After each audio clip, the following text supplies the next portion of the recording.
Hello students, welcome to my class.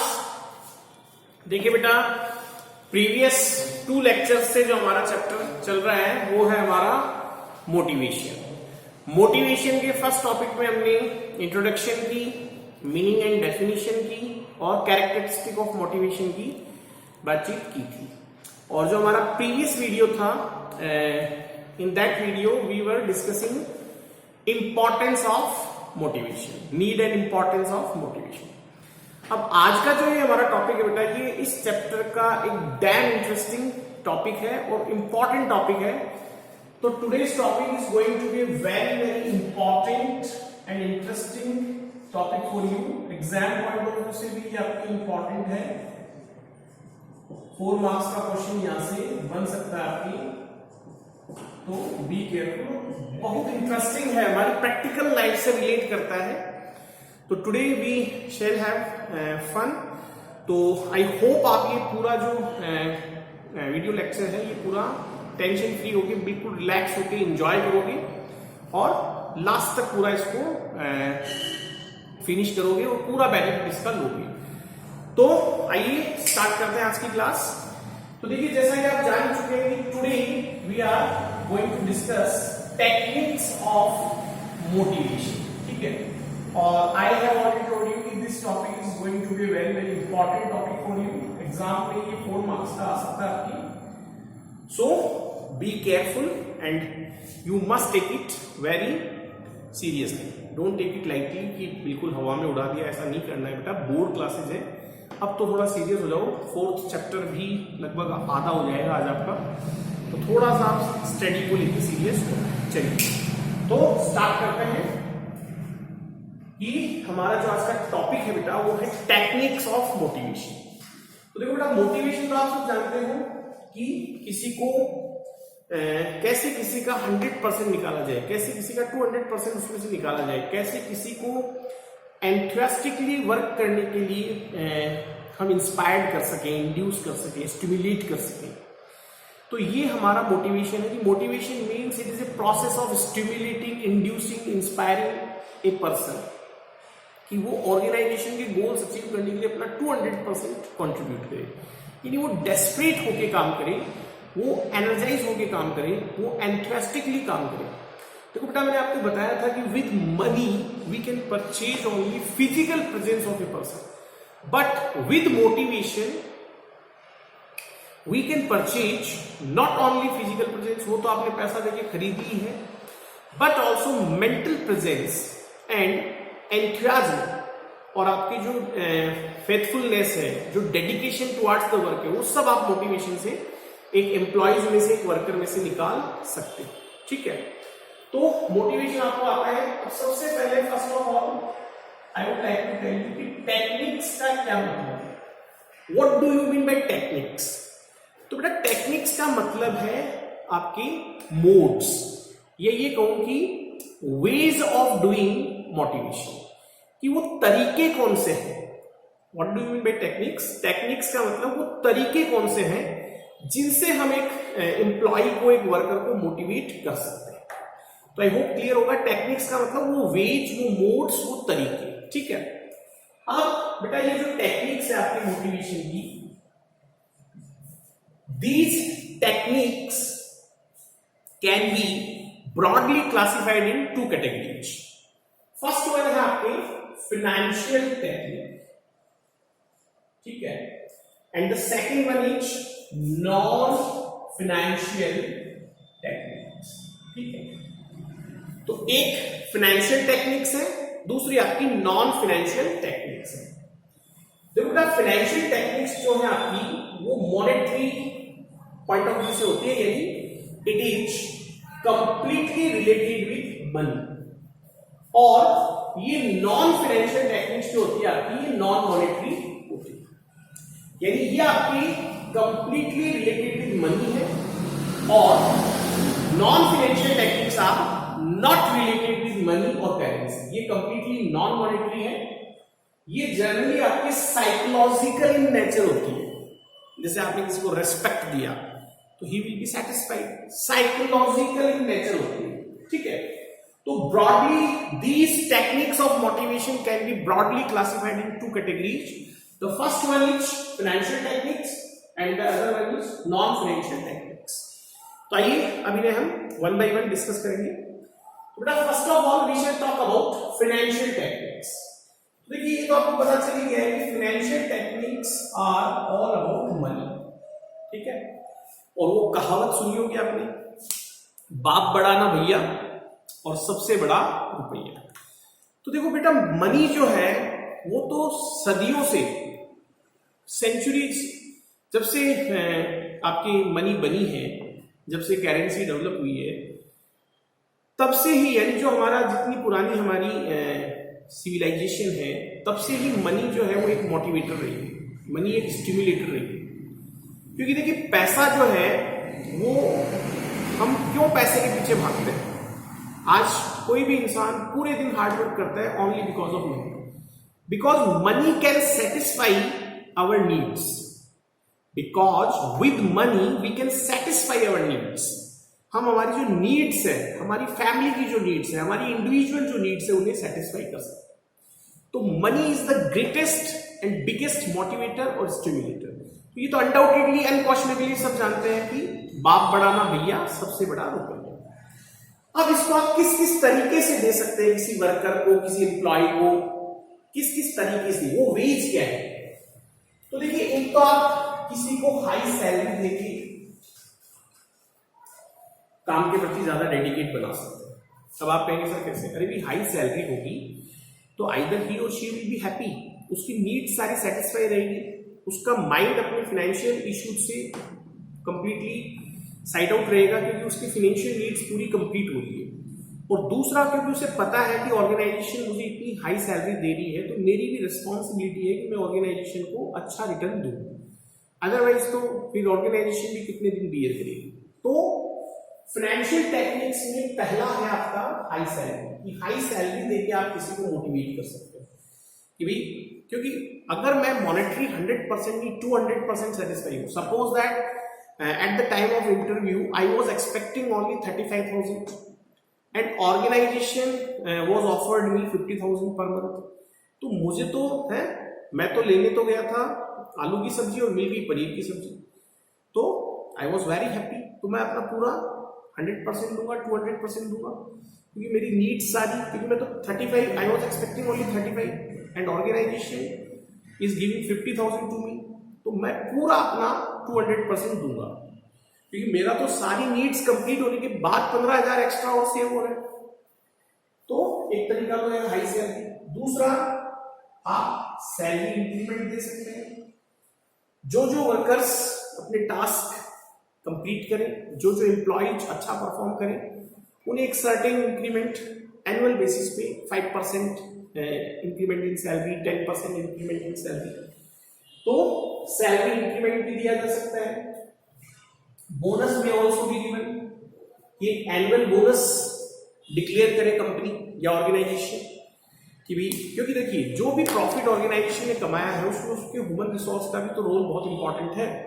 अगर company चाहे कि बस मैं अर्न करूं और एम्प्लॉयज और वर्कर्स तक कुछ भी ना पहुंचे तो वो अगले साल डिमोटिवेट हो जाएंगे। तो बोनस के थ्रू भी आप जा सकते हैं। फिर आप प्रॉफिट शेयरिंग दे सकते हैं कि भाई जितना भी कंपनी कमाएगी उसका 10% प्रॉफिट शेयर होगा वर्कर्स और एम्प्लॉयज के साथ। फिर आप अगले को मेंटल पीस देने के लिए फ्यूचर वेलफेयर प्लान्स या रिटायरमेंट प्लान्स जो है उसमें प्लान कर सकते हैं, यानी आप उसको पेंशन दे सकते हैं, ग्रेचुटी दे सकते हैं, ये सब रिटायरमेंट बेनिफिट रहेगा। आप उसका इंश्योरेंस करवा सकते हैं जिससे प्रीमियम तो कंपनी पे करेगी और इंश्योरेंस रहेगा एम्प्लॉयज का और वर्कर्स का, ताकि कोई भी मिसहैपनिंग हो जाए, एक्सीडेंट हो जाए या डेथ हो जाए तो भी फैमिली को पैसा मिल जाएगा, और इनकेस वो मैच्योर हो जाए तो वर्कर को पैसा मिल जाएगा। और आपकी लास्ट पॉइंट है एम्प्लॉय स्टॉक ऑप्शन प्लान। तो इसमें आपके वर्कर्स को और एम्प्लॉयज को शेयर्स दिए जाते हैं, इसे अकाउंट्स में पढ़ोगे आप, इसे इन शॉर्ट हम ESOP बोलते हैं बेटा, employee stock option plan. Technical language में शेयर्स को स्टॉक बोला जाता है, बताइए क्या है कि एम्प्लॉय स्टॉक ऑप्शन प्लान, यानी इसमें एम्प्लॉयज को वर्कर्स को क्या देती है कंपनी, शेयर देंगे, ठीक है। और शेयर देने का मतलब एक तरह से मालिकाना हक देना हो गया, पार्टिसिपेशन इन ऑनरशिप हो गया कि आप भी ये फील करेंगे कि यार हम भी कंपनी के ऑनर हैं, और प्रॉफिट शेयरिंग तो मिलेगी, यू विल गेट डिविडेंड। तो ये सारे तरीके हैं आपके मॉनेटरी की, high salary, salary increment, bonus, profit sharing, pension, gratuity, insurance और स्टॉक, ठीक है। ये सिंपल है सारा। अब हम चलते हैं हमारी सेकंड फेज की तरफ, सेकंड पार्ट की तरफ, नॉन फाइनेंशियल टेक्निक्स, जो कि प्रेज के साथ जुड़ी हुई है, जो कि ऑनर के साथ जुड़ी हुई है, जो कि डेजिग्नेशन के साथ जुड़ी हुई है, जो कि स्टेटस के साथ जुड़ी हुई है, जो कि रिकग्निशन के साथ जुड़ी हुई है, ठीक है। तो ये नॉन फाइनेंशियल है, that means these techniques are not related with money and currency, इनका मनी और करेंसी से कोई रिलेशन नहीं है, ये नॉन मॉनेटरी है। ये चीज आप ध्यान रखिएगा कि non financial techniques are not related with money and currency, these are completely non-monetary techniques, or these are psychological in nature। देखो बेटा, आपको सबको पता है कि पूरी ह्यूमन बॉडी ऑपरेट तो यहीं से हो रही है। अगर मैं डिससेटिस्फाइड हूं तो भी यहां से हूं, और सेटिस्फाइड हूं तो भी यहां से हूं, बाकी ऑर्गन तो यहीं से चल रहे हैं ना। ब्रेन ही हमारे इमोशंस को, फीलिंग्स को, सबको यहीं से कंट्रोल होता है। तो these techniques are completely psychologically nature, ठीक है। अब इनमें सबसे पहला जो पॉइंट है वो है स्टेटस एंड जॉब सिक्योरिटी, ठीक है। तो पहला पॉइंट है आपका स्टेटस एंड जॉब सिक्योरिटी। तो देखो बेटा, किसी भी बंदे को अगर आप जॉब सिक्योरिटी देंगे कि भाई आप आराम से काम कीजिए, you can perform your task very conveniently, आपका जॉब सिक्योर है, हम आपको टर्मिनेट नहीं करेंगे, आपकी रिट्रेंचमेंट नहीं होगी, यानी कोई भी छटनी या नौकरी से निकालना नहीं होगा, We are giving 100% job security. तो जब आप किसी को 100% जॉब सिक्योरिटी देंगे तो उसको मेंटली एक उसका जो टेंशन था कि यार कहीं मेरी नौकरी नहीं चली जाए, कहीं मुझे टर्मिनेट ना कर दे या रिक्रूटमेंट ना कर दे, उससे वो फ्री हो गया। अब वो अपने काम पे ज्यादा फोकस कर पाएगा, ठीक है। और कोशिश करेगा कि ऑर्गेनाइजेशन में जो उसका करंट स्टेटस है, जैसे मान लीजिए मैं अभी असिस्टेंट मैनेजर हूँ और मुझे ये एश्योर किया जाता है कि आपकी जॉब सिक्योर है, you just don't worry mister Agarwal, you can work freely और गिव योर 100%। तो मेरे दिमाग में क्या रहेगा कि मैं असिस्टेंट मैनेजर की पोस्ट को मेंटेन रखूं और कोशिश करूं इतना अच्छा परफॉर्मेंस देने की कि मुझे नेक्स्ट फ्यू ईयर्स में मैनेजर बना दिया जाए, फिर और ऊपर प्रमोशन हो जाए मेरा, ठीक है। तो जॉब सिक्योरिटी जो है वो एम्प्लॉयज और वर्कर्स को, और देखो बेटा आप तो बच्चे हो भी, हम लोग काम कर रहे हैं, तो ये पॉइंट लिटरली वेरी इफेक्टिव है कि आप किसी को 100% जॉब सिक्योरिटी अगर देते हैं तो it will work for the organization, ठीक है। अब प्रेज एंड ऑनर, तो देखो आपको पता है कि प्रशंसा जो होती है बेटा वो सबसे बड़ा नशा होता है। हर इंसान चाहता है कि उसकी प्रशंसा की जाए, उसको ऑनर दिया जाए, लोगों के सामने उसका प्रेज एंड ऑनर हो।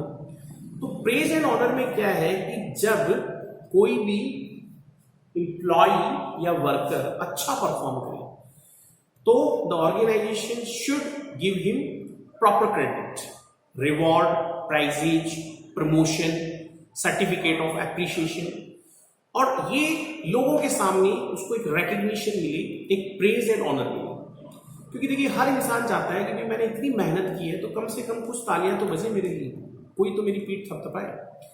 तो praise and honour in front of other peoples, ये जो है ये एम्प्लॉय का कॉन्फिडेंस, मोराल ये काफी हाई कर देती है, ठीक है। तो प्रेज एंड ऑनर भी एक बहुत इंपॉर्टेंट टेक्निक है जिससे हम किसी को भी मोटिवेट कर सकते हैं और अगली बार वो फिर और अच्छा करने को और अपना बेस्ट देने को मोटिवेट होगा, ठीक है। तो आप प्रमोशन दे सकते हैं, आप अगले को सर्टिफिकेट ऑफ एप्रिसिएशन दे सकते हैं, रिकग्निशन दे सकते हैं, कोई भी अवार्ड दे सकते हैं।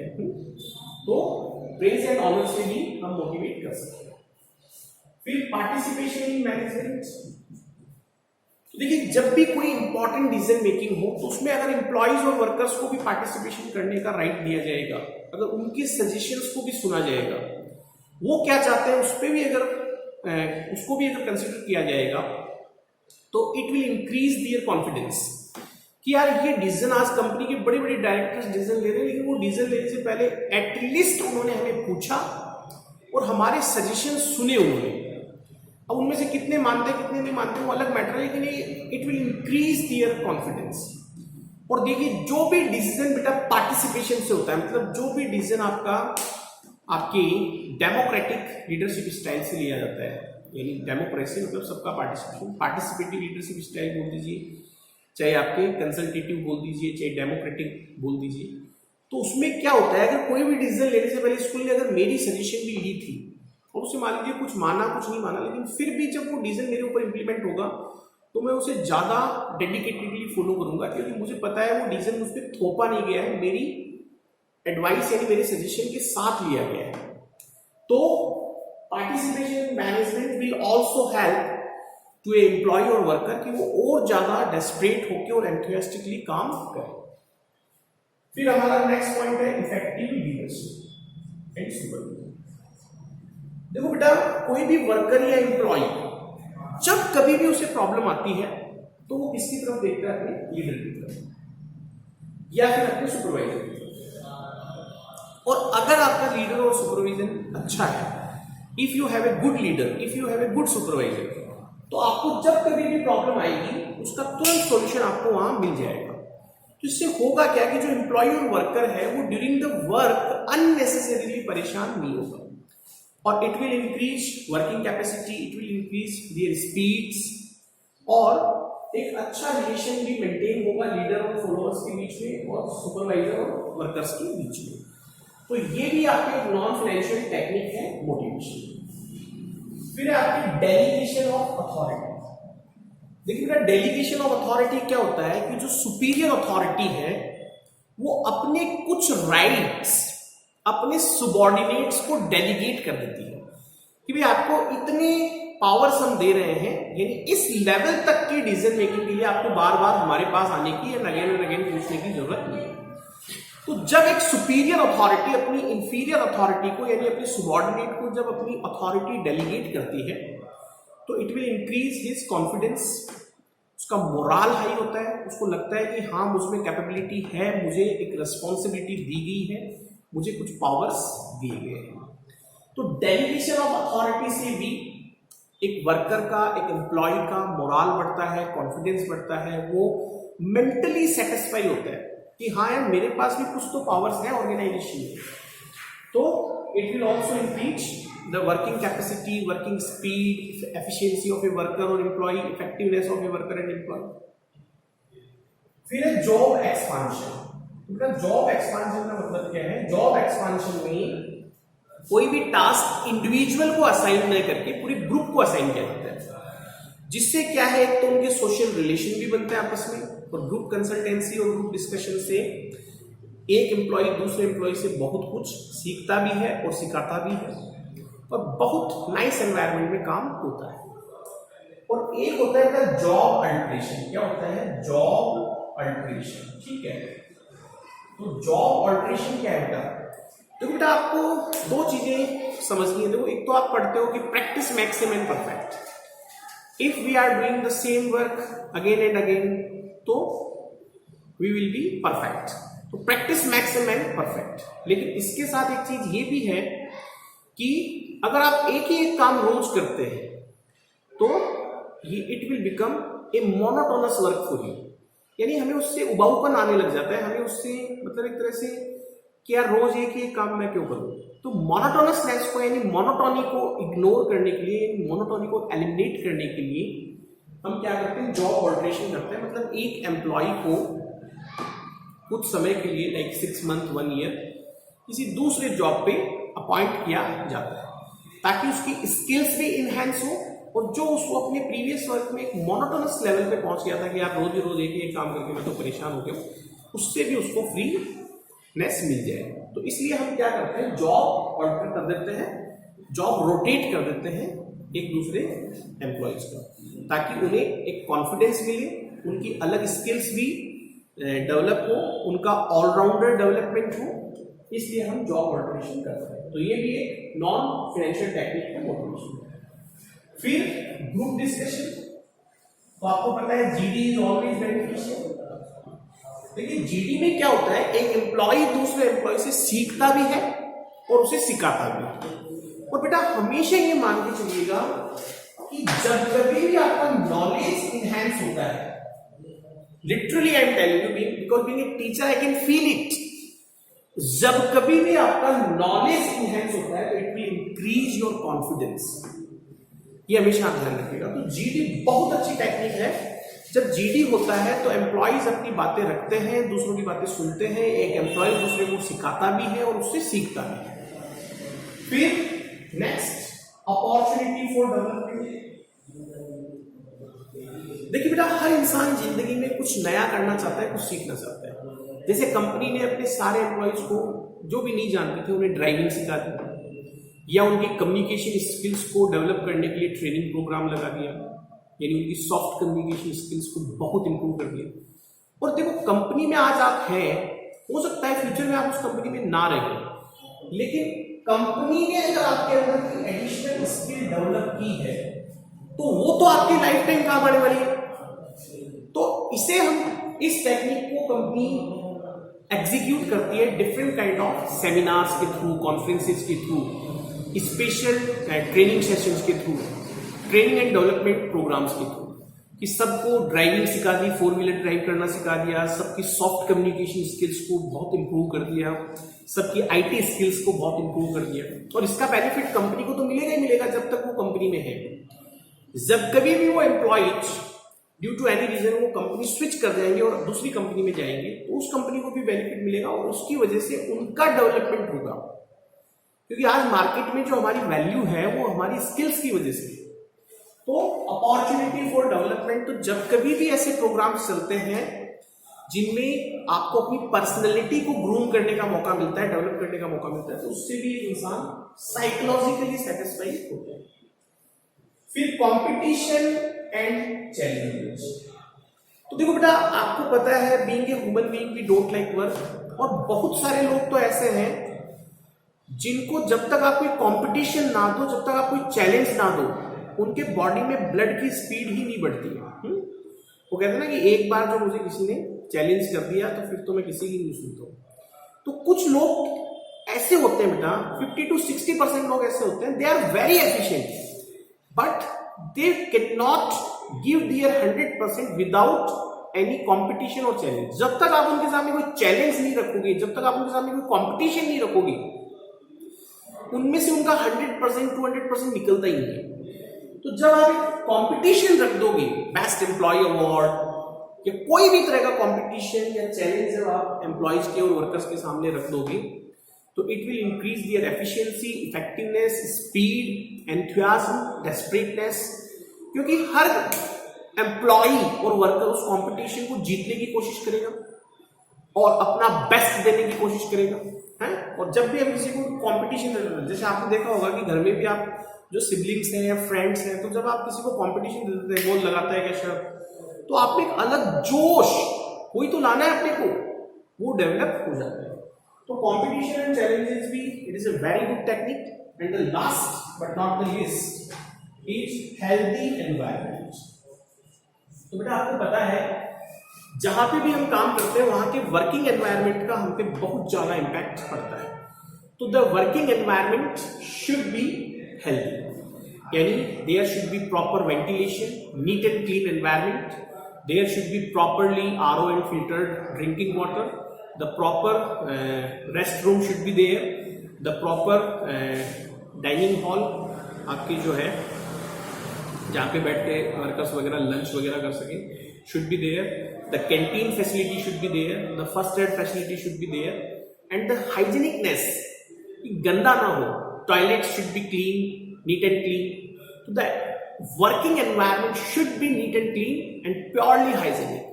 It will increase the mental satisfaction of an employee or a worker.